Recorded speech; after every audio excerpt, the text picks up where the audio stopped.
ವಿಶ್ವವಿದ್ಯಾನಿಲಯದಲ್ಲಿ PG ವಿದ್ಯಾರ್ಥಿಗಳೆಲ್ಲ ಸೇರಿ ಹೋರಾಟ ಮಾಡ್ತಾ ಇದೀವಿ. ಯಾಕೆ ಅಂತ ಹೇಳಿದ್ರೆ ಮೈಸೂರು ವಿಶ್ವವಿದ್ಯಾನಿಲಯ ಇವತ್ತು ಹಗಲು ದರೋಡೆ ಮಾಡ್ತಾ ಇದೆ. ಒಂದು ಸೆಮಿಸ್ಟರ್ಗೆ 3,300 ರೂಪಾಯಿ ಪರೀಕ್ಷಾ ಶುಲ್ಕ ಹಾಕಿದ್ದಾರೆ. ಇವತ್ತು ಎಷ್ಟೋ ಸರ್ಕಾರಿ ಕಾಲೇಜ್ಗಳಲ್ಲಿ ವರ್ಷಕ್ಕೆ ಫೀಸ್ ಇವತ್ತು 3,000 ರೂಪಾಯಿ ಇದೆ. ಸ್ನೇಹಿತರೆ, ಮೈಸೂರು ವಿಶ್ವವಿದ್ಯಾನಿಲಯ ಸ್ಥಾಪನೆ ಆಗಿರೋದು ಬಡವ್ರ ಮಕ್ಕಳು, ರೈತರ ಮಕ್ಕಳು, ಕಾರ್ಮಿಕರ ಮಕ್ಕಳು ಓದಬೇಕು ಅಂತ ಹೇಳಿ. ಈ ರೀತಿ ಹಗಲು ದರೋಡೆ ಮಾಡಬೇಕು ಅಂತ ಅಲ್ಲ.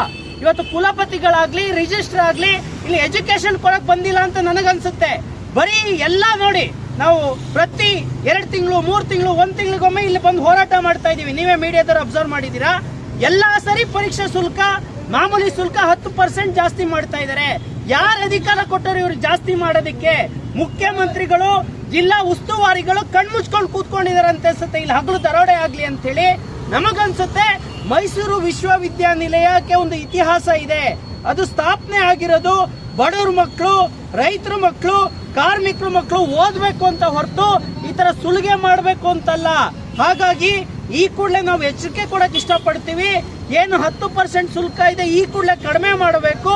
ಪರೀಕ್ಷಾ ಶುಲ್ಕ 3,300 ಅಲ್ಲ, 500 ರೂಪಾಯಿ, 1,000 ರೂಪಾಯಿ ಇಡ್ಲಿ. ಇವರು 3,300 ರೂಪಾಯಿ ಯಾರು ಕಟ್ಟಕ್ಕಾಗುತ್ತೆ? ಇವತ್ತು ಎಲ್ಲ ಮಧ್ಯಮ ವರ್ಗದ ವಿದ್ಯಾರ್ಥಿಗಳು ಇವತ್ತು ಬಂದು ಇಲ್ಲಿ ಪ್ರತಿಭಟನೆ ಮಾಡ್ತಾ ಇದ್ದಾರೆ. ಇನ್ನು ಬಡವ್ರ ಮಕ್ಳು ಏನಾಗಬೇಕು ಕತೆ ಅಂತೇಳಿ ನಾವು ಪ್ರಶ್ನೆ ಮಾಡಕ್ ಇಷ್ಟಪಡ್ತೀವಿ. ಸ್ನೇಹಿತರೆ, ಈ ಕೂಡಲೇ ಎಲ್ಲರೂ ಕೂಡ ಗಮನ ಹಾಕಬೇಕು.